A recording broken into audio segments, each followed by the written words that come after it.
तो क्या आप लोग को ये पता है कि वन पीस ने यहाँ पे ड्रैगन बॉल को सरपास कर दिया है। और सिर्फ इतना ही नहीं, यहाँ पे Jujutsu Kaisen, Hell's Paradise, Chainsaw Man, अगर आपको इन सभी एनिमेस की सीक्वल की न्यूज चाहिए तो यहाँ पे मैं आपको इसके बारे में तो बताऊंगा ही। साथ ही में यहाँ पे ओआरवी के एनिमे की रिलीज डेट क्या होने वाली है, इन सभी के बारे में आज हम लोग डिस्कस करेंगे। तो यहाँ पे ज्यादा टाइम वेस्ट ना करते हुए पहले तो आप लोग इस वीडियो को फटाफट लाइक कर दो, एंड लाइक कर ही रहे हो तो चैनल को भी सब्सक्राइब करके रख लेना है। बाकी आज की वीडियो में हम लोग अपने टॉपिक्स के बारे में बात करना स्टार्ट करें तो यहाँ पे सबसे पहला अपडेट तो आता है अपने ओआरवी के एनिमे को लेकर। और हाँ, यहाँ पे हम लोग स्टार्ट कर ही रहे तो ओआरवी एनिमे से स्टार्ट करना चाहिए, because omniscient readers view point के एनिमे को लेकर काफी टाइम से कोई न्यूज निकल कर नहीं आ रही थी। आई मीन देखा जाए तो ये 2024 के आसपास अनाउंस हुआ था और इसको अनाउंस किए इतना ज्यादा टाइम हो गया तो लोगों को लगा कि इसका अपडेट आएगा कब, ये रिलीज कब होगा। सो फाइनली इसको लेकर हमारे पास बहुत बड़ी न्यूज निकल कर आ चुकी है, जहाँ पे अगर आप लोग भी ओआरवी के एनिमे का इंतजार कर रहे थे तो मैं बताना चाहूंगा कि ये एनिमे फाइनली रिलीज होने वाला है 2027 में। मतलब हाँ, नेक्स्ट ईयर ओआरवी का एनिमे आने वाला है, ऐसी रिपोर्ट्स निकल कर आ चुकी है। जहाँ पे हमें ये तो पता है कि इसको जापान का फेमस प्रोड्यूसर यानी जो अपना एनीप्लेक्स है वो यहाँ पे प्रोड्यूस कर रहा है, बट इसको कौन सा स्टूडियो एनिमेट करने वाला है इसको लेकर कोई ऑफिशियल अपडेट या फिर कोई हिंट वगैरह नहीं मिला हमें। एंड मोस्ट लाइकली जो भी स्टूडियो होगा वो एनीप्लेक्स के अंडर में होगा। सो हाँ, कौन सा स्टूडियो होने वाला है, इसकी ऑफिशियल अनाउंसमेंट कब होने वाली है, इन सभी को लेकर अगर आपका सवाल है तो मैं आप लोग यही कहूंगा कि आप लोग एनिमे एक्सपो का वेट करो, बिकॉज एनिमे एक्सपो के अंदर ही ओआरवी एनिमे की अपडेट आई थी। एंड इस साल का जो एनिमे एक्सपो होने वाला है तो उसी में हम लोगों को इसकी रिलीज डेट भी सुनने को मिल जाएगी, इसलिए आप लोग जुलाई तक को और वेट कर लो। बाकी आप लोग पता होगा कि ओआरवी एक नॉवल सीरीज है, एंड यहाँ पे नॉवल की बात हम लोग जब भी करते हैं तो यहाँ पे एक ऐसे नॉवल के बारे में बात करें जो लिटरली बैंड है। एंड मैं बात कर रहा हूँ रेवरेंड इंसैनिटी के बारे में, जो हाँ अगर आप लोगों ने इस नॉवल को रीड कर रखा है या फिर रीड करने का प्लान कर रहे हो, जो वैसे तो मैं भी इसको रीड करने का प्लान कर रहा हूँ, बिकॉज करेंटली मैं अभी एलओ टीम की नॉवल रीड कर रहा हूँ। यहाँ पे एलओ टीम की नॉवल को खत्म करने के बाद मैं इसकी नॉवल स्टार्ट करना चाहूंगा। अब हालांकि इस नॉवल को मुझे रीड करना चाहिए या नहीं वो आप लोग कमेंट में जाके बता सकते हो। बाकी हाँ, न्यूज के ऊपर बात करें तो रेवरेंड इंसैनिटी की जो नॉवल है वो अगर आप लोग पता नहीं तो बता दो कि एक्चुअली में चाइना के अंदर बैंड है। और हाँ, आज से करीब 7 साल पहले ही चाइना वालों ने इसको बैन कर दिया था नॉवल को। एंड चाइना के अंदर ये नॉवल क्यों बैन हुई होगी उसका अंदाजा वो लोग आराम से लगा लेंगे जिन्होंने इस नॉवल को रीड किया होगा। बट फाइनली यहाँ पे इस सीरीज के जो ऑथर है उन्होंने फैंस को ये बोला है कि अब इस सीरीज से यहाँ पे बैन हटने वाला है। और हाँ, ऐसा उन्होंने साफ साफ तो नहीं बोला है, बट उन्होंने हिंट दिया है। एंड ऑथर के अकॉर्डिंग मोस्ट लाइकली ये जो बैन होने वाला है वो इस साल तक हट जाएगा।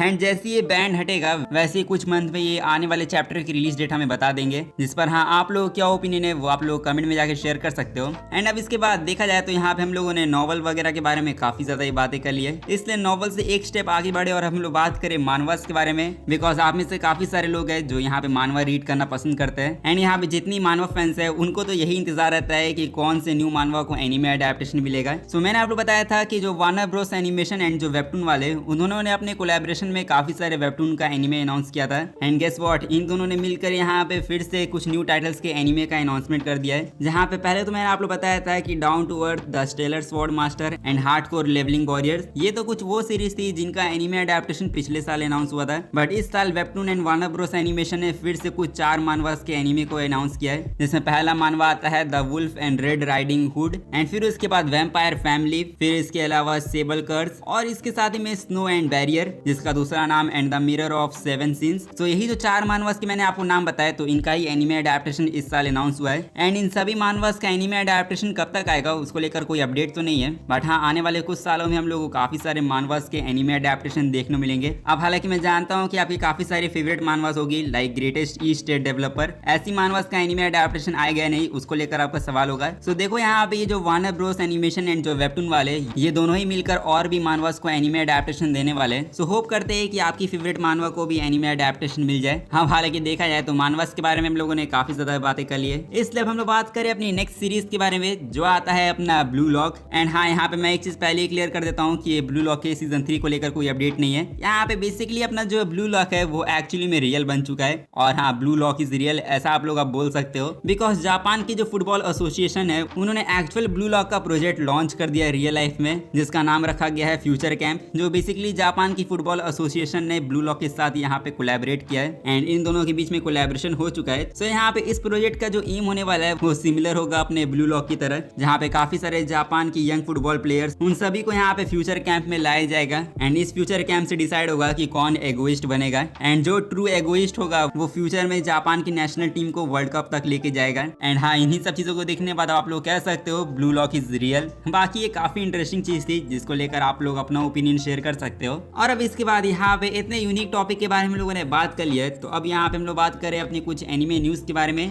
सबसे पहली न्यूज तो आती है अपने घोस्ट इन द शेल के रीमेक को लेकर, जिसका न्यू ट्रेलर साइंस सारू स्टूडियो यानी जो अपना डांस का स्टूडियो है उन्होंने यहाँ पे ड्रॉप कर दिया है। एंड मानना पड़ेगा कि जो इसकी एनिमेशन की क्वालिटी है वो काफी ज्यादा सही लग रही है। और अगर आप लोग भी अब इसके ट्रेलर को देखने के बाद अब इस एनिमे को देखना चाहते हो तो मैं बता दूं कि एनिमे रिलीज होने वाला है 7 जुलाई के दिन, जो आप लोग कैलेंडर मार्क करके रख लो, क्योंकि इसके बाद यहाँ पे हम लोग बढ़े अपने नेक्स्ट अपडेट के ऊपर। तो वो आता है अपने क्योतो एनिमेशन को लेकर। और हाँ, जब भी क्योतो एनिमेशन का नाम आता है तो यहाँ पे हम लोग एक्सपेक्ट करते हैं कि वो कुछ बैंगरी चीजें ड्रॉप करेंगे। एंड इस बार भी आप लोगों के लिए एक अच्छी न्यूज निकल कर आ चुकी है, बिकॉज क्योतो एनिमेशन ने अपनी एक न्यू एनिमे फिल्म को अनाउंस किया है जिसका नाम है the credits roll into the sea. And basically एक मांगा की मूवी का एडेप्टेशन होने वाला है, जिसके अंदर हम लोग को स्टोरी दिखाई जाती है 65 इयर्स ओल्ड वुमेन की। बट इसके साथ ही में मूवी रिलीज होने वाली है 2027 में, जहाँ पे कुछ हो या ना हो, बट यहाँ पे हम लोग ये अंदाजा लगा सकते हैं कि क्योतो एनिमेशन अगर इस मूवी को एनिमेट कर रहा है तो इस मूवी की एनिमेशन काफी ज्यादा ब्यूटीफुल होने वाली है, जो आपको तो पता नहीं, बट मैं इस मूवी को देखने के लिए काइंड ऑफ एक्साइटेड हूँ। बाकी अब यहाँ पे क्योतो एनिमेशन के बारे में हम लोगों ने बात कर लिया, सो अब हम लोग बात करें अपने मापा स्टूडियो के बारे में, बिकॉज मापा स्टूडियो के पास तो जितने भी एनिमेज है उन सभी का इंतजार आप लोग कर ही रहे होगे। एंड फॉर एग्जांपल यहाँ पे Jujutsu Kaisen season 4, chainsaw man season 2 या फिर मूवी, और साथ ही में हेल्स पैराडाइज का जो सीजन 3 होने वाला है, इन सभी को लेकर ही आपको अपडेट चाहिए कि इनका अपडेट आएगा कब। सो आप लोगों के लिए एक अच्छी न्यूज है, क्योंकि अगले महीने यानी 14 जून के दिन मापा वाले अपनी 50th एनिवर्सरी को सेलिब्रेट करेंगे, जहाँ पे अपनी एनिवर्सरी को सेलिब्रेट करने के लिए उन्होंने एक इवेंट को अनाउंस किया है, जिसके अंदर वो अपने जितने भी एनिमे टाइटल्स है उन सभी को फीचर करेंगे। एंड उनके अपकमिंग एनिमे प्रोजेक्ट्स को लेकर क्या अपडेट होने वाला है वो हम लोग को नेक्स्ट मंथ पता चलने वाला है। सो आप लोग होप कर सकते हो कि आपकी फेवरेट सीरीज को लेकर कुछ ना कुछ अपडेट मिल जाए। अब हालांकि हम लोग इस वीडियो को आगे भी कंटिन्यू करेंगे, बट उससे पहले यहाँ पे मैं आप लोगों को बताना चाहूंगा कि मैंने इस चैनल पर मेंबरशिप वाला सिस्टम स्टार्ट कर दिया है। एंड अगर आप लोग इस चैनल को एक्स्ट्रा सपोर्ट करना चाहते हो तो आप लोग चैनल का मेंबरशिप ले सकते हो।